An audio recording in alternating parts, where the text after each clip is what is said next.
బంధుమిత్రులకి, వాళ్ళ మిత్ర బృందానికి, వాళ్ళ పిల్లలకి, సహచర టీచర్లకి అందరికీ పేరు పేరున నమస్కారం. మేడం ఎవరో మాట్లాడేటప్పుడు ఉమాదేవి గారి గురించి చాలా గొప్పగా మాట్లాడారు. టీచర్ల సన్మాన సభ లేదా టీచర్ల రిటైర్మెంట్ ఫంక్షన్ ఏమి జరిగినా వేరే మీటింగ్ లెక్క 10 నిమిషాల్లో 20 నిమిషాల్లో ఓడిపోతుంది. టీచర్ల రిటైర్మెంట్ ఫంక్షన్ అంటే పొద్దున మొదలు పెడితే సాయంత్రం వరకు పిల్లలు, సహచర టీచర్లు, బంధుమిత్రులు గొప్పగా జరుపుకునే ఒక పండుగ వాతావరణమే టీచర్ రిటైర్మెంట్ సభ. ఎందుకంటే వాళ్ళ 30, 35, 40 సంవత్సరాల త్యాగానికి, వాళ్ళ యొక్క కమిట్మెంట్కి ఆ రోజు దొరికేటువంటి గొప్ప దక్షిణం అది. గురుదక్షిణం లాగా వాళ్ళకి దక్షిణం. కాబట్టి టీచర్ల యొక్క రిటైర్మెంట్ ఇట్లే ఉంటుంది. నేను మా మిత్రుడు రఘునందన్ అడిగిన, మరొకసారి మా పాత బాల్యమిత్రులు పరిచయం చేసే వేదికగా ఉండాలి అంటే అందరినీ పిలిచినట్టుంది. చాలామంది కనపడుతున్నారు. పాట పాడరా పాడరా మన పాట అనేటువంటి ఆ విమలక్క పాట కావచ్చు, అంతకుముందు పాడినటువంటి ఆ పాట కావచ్చు, మనకు స్ఫూర్తిని ఇస్తాయి. ఆ స్ఫూర్తితోనే మనం ఇవాళ ఇక్కడ దాకా వచ్చినాం. కానీ ఒక్కటి మాత్రం సత్యం ఏంటంటే, ఇంతకుముందు ఉమాదేవి గారు వాళ్ళ బాల్యమిత్రులు పరిచయం చేసి, శివకుమార్ గారు, సురేష్ గారు, కుమార్, ఆయన ఇస్రోలో శాస్త్రవేత్త అని.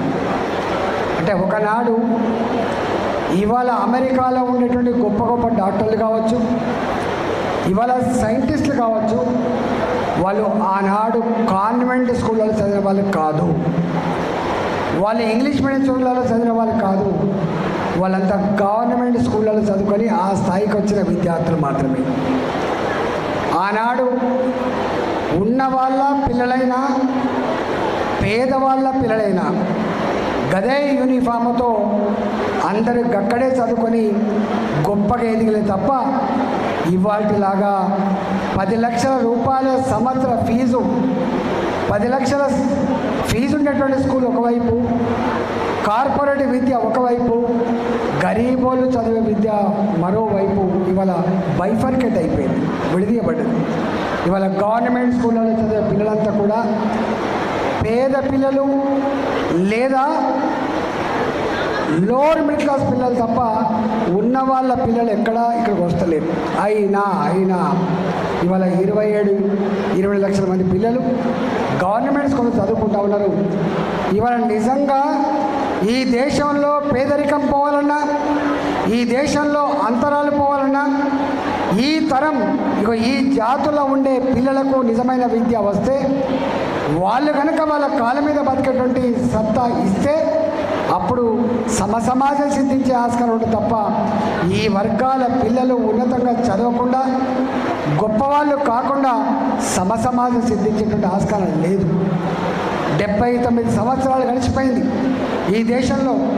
నా అంబేద్కర్ ఏ కళ్ళైతే కన్నాడో నా దేశంలో అంతరాలు లేనటువంటి ఒక సమాజం ఏర్పడుతుందని చెప్పి భావించిండో, కులాలు లేని, మతాలు లేని, వైవిధ్యాలు లేని గొప్ప సమాజం వస్తుందని చెప్పి భావించిండో. కానీ 79 సంవత్సరాలు గడిచిపోయింది. అది రాకపోగా ఇవాళ ఉన్న వాళ్ళ సమాజం ఒక దిక్కు అయిపోయింది, లేని వాళ్ళ సమాజం మరో దిక్కు అయిపోయింది. ఇవాళ ఆ లేని వాళ్ళ పిల్లలు చదివే స్కూళ్ళన్నీ కూడా గవర్నమెంట్ స్కూల్స్ అయిపోయినాయి.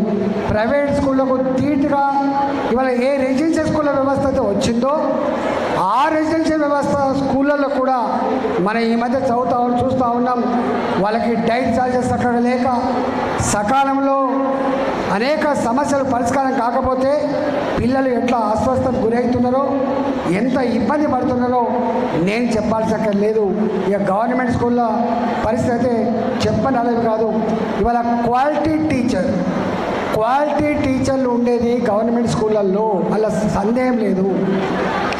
ఇవాళ టెట్ రాసి బీఈడీ చదువుకొని, ఇవాళ పీజీలు చదువుకొని పిహెచ్డి చదువుకొని 5 ఏళ్ళుగా 6 ఏళ్ళుగా 10 ఏళ్ళుగా రాసి ఇవాళ టీచర్ నౌకరి పొందితే ఆ టీచర్లు ఇవాళ ఇక్కడ చదువు చెప్పే వాళ్ళనే విషయం మనం మర్చిపోతున్నాం. కానీ ఒక్కటి మాత్రం గుర్తుపెట్టుకోవాల్సి అక్కడుంది, ఎవరైనా ఉండొచ్చు కాక పాలకులు ఉండేవాళ్ళు, కానీ ఒక్కటి మాత్రం సత్యం, ఇవాళ గంత క్వాలిటీ ఉన్నటువంటి టీచర్లు ఉన్న స్కూళ్ళల్లో ఇవాళ రేషనలైజేషన్ పేరిట విద్యార్థుల సంఖ్యను బట్టి టీచర్ ఇస్తాను తప్ప సబ్జెక్టుని బట్టి టీచర్లు ఇచ్చే పరిస్థితి గవర్నమెంట్ స్కూల్ లేదు. నా సోషల్ మాస్టర్ ఇంగ్లీష్ చెప్తాడు, నా ఇంగ్లీష్ మాస్టర్ సైన్స్ చెప్తాడు. ఇవాళ నా స్కూళ్ళల్లో పీఈటీ మాస్టర్ లేడు, డ్రాయింగ్ మాస్టర్ లేడు. నా స్కూళ్ళల్లో గంట కొట్టేటువంటి పిఎన్ కూడా లేని పరిస్థితి గవర్నమెంట్ స్కూల్లో ఉంది. నేను స్వయంగా చూసిన ఒకసారి ఒక స్కూల్లో ఒక రిటైర్డ్ అవుతున్నటువంటి హెడ్ మాస్టర్ ఫంక్షన్కి పోయిన నేను మా నియోజకవర్గంలో ఊరు ప్రజలందరూ వచ్చిండు. 2-3 ఏడుస్తున్నారు.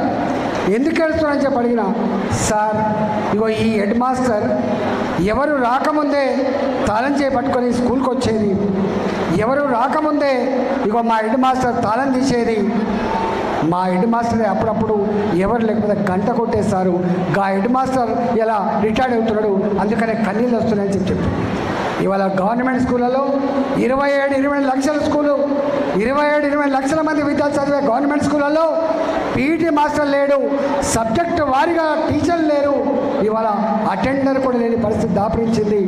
ఎప్పటి వరకు అయితే ఇవాళ అంకురాల పేరిట, స్టార్టప్ల పేరిట, రీసెర్చ్ పేరిట ఇవాళ గొప్పగా ఎదుగుతున్నామని ఎంత చెప్పినప్పటికీ కూడా ఈ మధ్య కాలంలోనే కేంద్ర ప్రభుత్వం మోడీ గారు కొంత భావించి ఎప్పటి వరకైతే క్వాలిటీ విద్యను విద్యార్థులకు అందించలేమో, ఏ దేశమైతే రీసెర్చ్ మీద దృష్టి పెట్టదో ఆ దేశం బాగుపడే ఆస్కారం లేదు.